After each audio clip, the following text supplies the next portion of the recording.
the wonderful privilege of saying thank you and of closing this event. So if I were to title my thank you in closing, I would title it a love note for those of us who stayed. Inspired by the Nikki Giovanni. Okay? So first I want to check and see how y'all do. Everybody okay? How many people were here on Thursday? Hey! How many people heard our wonderful elder, the Nikki Giovanni? Snaps and claps and yes. How many people were here yesterday? Yo, those panels were fire. How many people feel inspired and activated and ready? Be ready, right? All right, all right. I see why you have that energy. I want you to keep that same energy, go to Hoover and fill out your survey. Okay, this is how we know how we improve what works, what the even better gifts are, because when we see you in 2025 and we will see you in 2025, we got some things we're gonna grow on and expand on, okay? So I invite you to do that as well. And thank you again for those of us who stayed. So I'm gonna do a few acknowledgements. Planning committee, where y'all at? Y'all put in work. Y'all put in work. Thank you so much for the hours and the tireless commitment that you shared to putting on something that we knew would be transformative. Thank you for your unwavering willingness to run around and do all the things that need to be done and to solve all of the problems that y'all don't know, because this team was long, right? Thank you to our wonderful sponsors, because everything costs money, and we couldn't have done it without you. We're really grateful. To our volunteers, come on, yellow shirts. Y'all are everything. Y'all are everything. Thank you for your sacrifice, your time, your commitment to being here in this space. Up to our speakers, our moderators, our facilitators. Thank you. Y'all brought the heat, you brought the energy, you brought the wisdom, you brought the knowledge, you brought the motivation and the calls to action. And we thank you.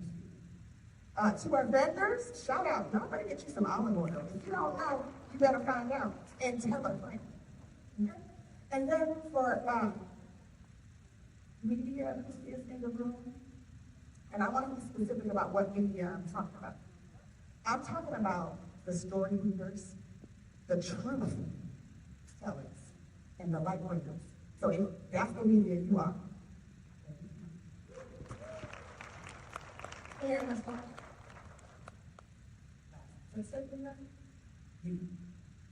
Every single person, and I saw several organizations who shut down because you responded to the urgency of the moment and the movement towards racial equity with the sacrifice of your time.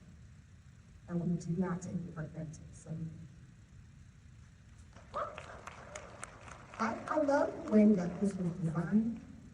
And when I was thinking about how I was thinking, what words I wanted to leave you with, I thought about the way that this summit was designed from the root to the fruit.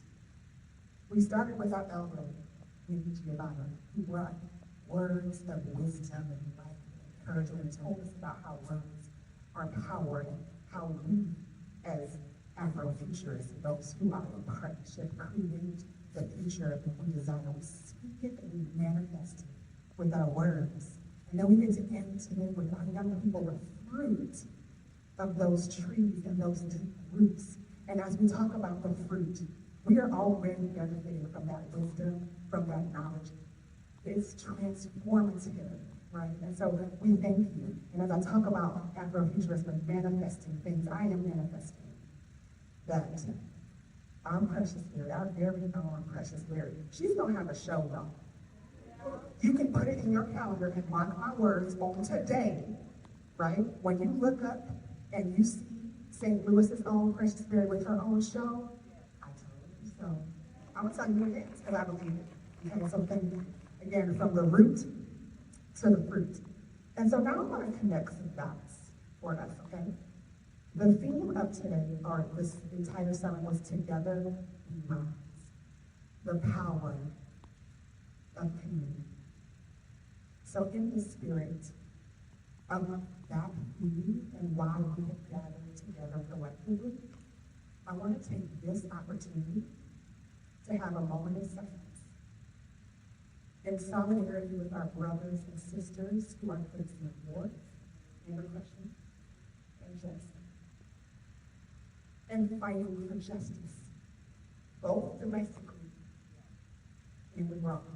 So can we have a moment?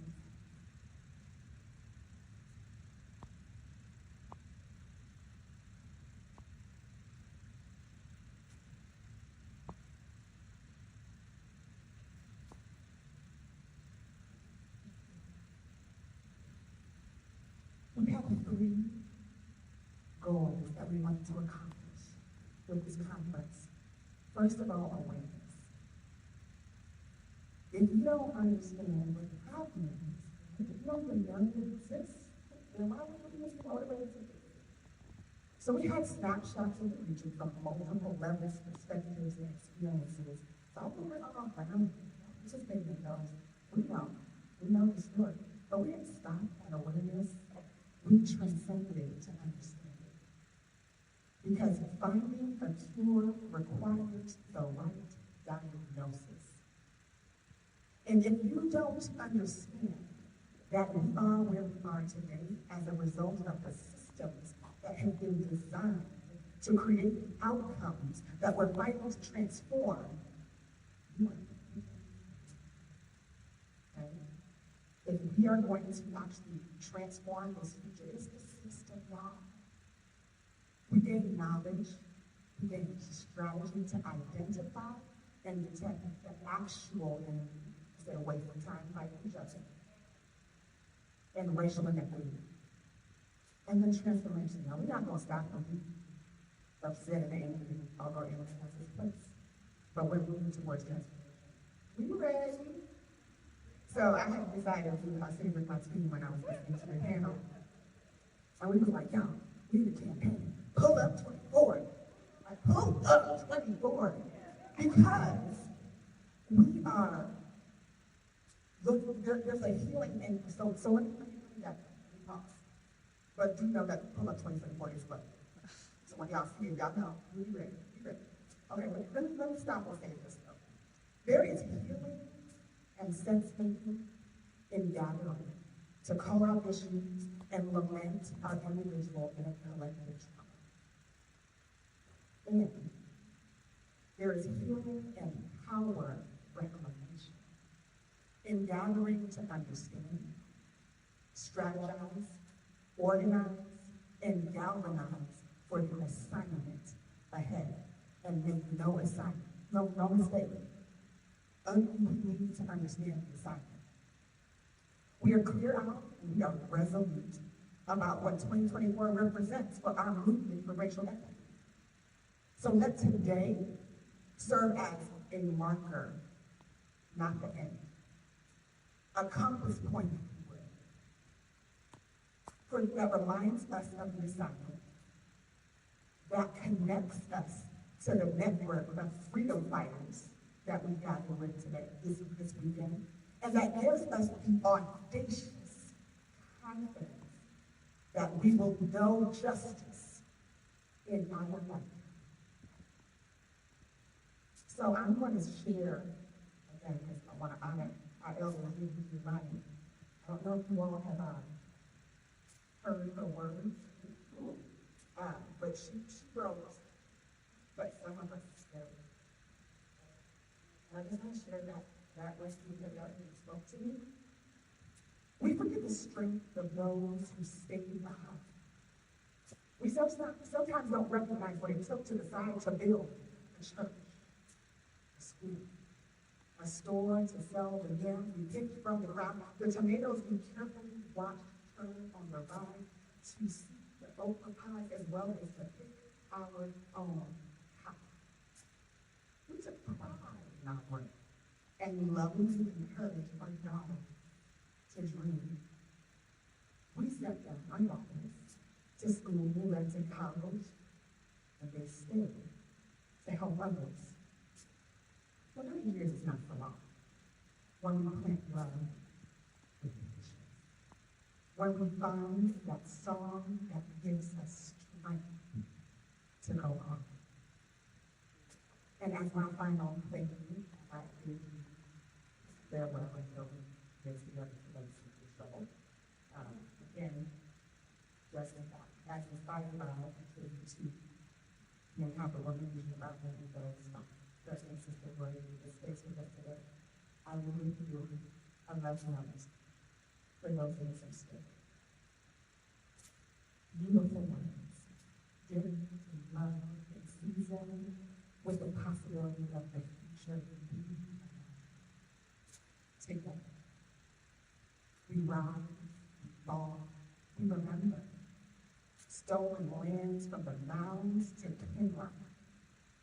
Stolen names, stolen language, stolen words, stolen lives, stolen time. Remember, together, our power, our purpose, our interconnected network of mutuality that uproots, dismantles, reclaims our time, our laughter, our joy, our love. We stay because it is ours and we are each other's. And we will create a just